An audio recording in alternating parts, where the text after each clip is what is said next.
నిడిగుంట అరుణ వ్యవహారం అధికారుల మెడకు చుట్టుకోబోతుందా? ఎప్పుడు ఏం జరుగుతుందో, ఎవరి పేర్లు బయటకొస్తాయో అన్న ఆందోళన అధికారులలో కనిపిస్తుందా? అధికారులే కాదు, రౌడీ షీటర్ శ్రీకాంత్ను అడ్డం పెట్టుకుని సెటిల్మెంట్స్ చేసిన నేతలు కూడా బిక్కుబిక్కుమంటున్నారు.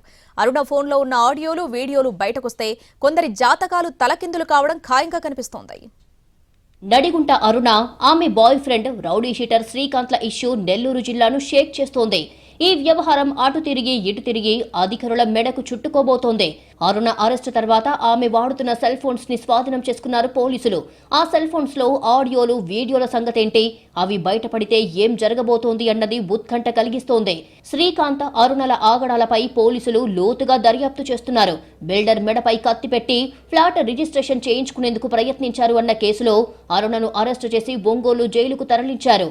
రౌడీ షీటర్ శ్రీకాంత్ కు గత ప్రభుత్వంలో సహకరించిన అధికారులు ఎవరెవరు, ప్రస్తుతం అతని వెనక ఉండే దందాలు చేస్తున్నదెవరు, శ్రీకాంత్ కు సహకరిస్తున్న పోలీసుల లిస్టు కూడా ఇప్పటికే రెడీ అయినట్టు తెలుస్తోంది. జైల్లో ఉన్న శ్రీకాంత్తో 7 నెలల్లోనే దాదాపు 40 సార్లు ములాఖతయ్యింది అరుణ. శ్రీకాంత్ జైల్లో ఉంటూనే అరుణ, జగదీష్ భూపతి రాజులతో బయట సెటిల్మెంట్స్, నేరాలు చేయిస్తున్నాడని తిరుపతి జిల్లా ఎస్పీ ఇచ్చిన రిపోర్టులో బయటపడింది. నెల్లూరులోని రౌడీ షీటర్లందరూ అరుణ నాయకత్వంలోనే ఉండాలని, ఆమె చెప్పిన పనులే చేయాలని శ్రీకాంత్ తన బ్యాచ్ కి ఆదేశాలిచ్చాడట.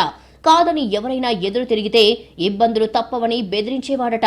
200 మంది ఉన్న ముఠాని అరుణ నడిపిస్తోంది. శ్రీకాంత్తో పరిచయం తర్వాత అరుణ లైఫ్ స్టైల్ పూర్తిగా మారిపోయిందని పోలీసుల దర్యాప్తులో వెల్లడయ్యింది.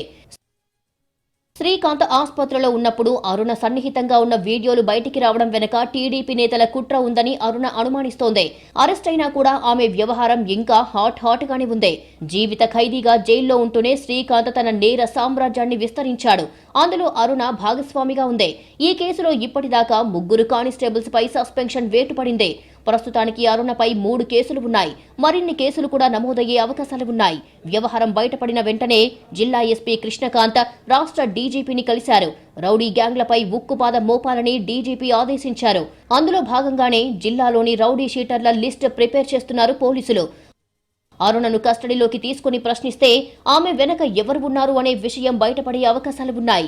జైల్లో ఉన్న శ్రీకాంత్ కు సహకరిస్తున్న నేతలు ఎవరు, వారి ఆధ్వర్యంలో జరిగిన దందాలు, సెటిల్మెంట్స్ ఏంటి, ఎన్ని కోట్లు వెనకేశారు అనే విషయాలు ఆసక్తికరం.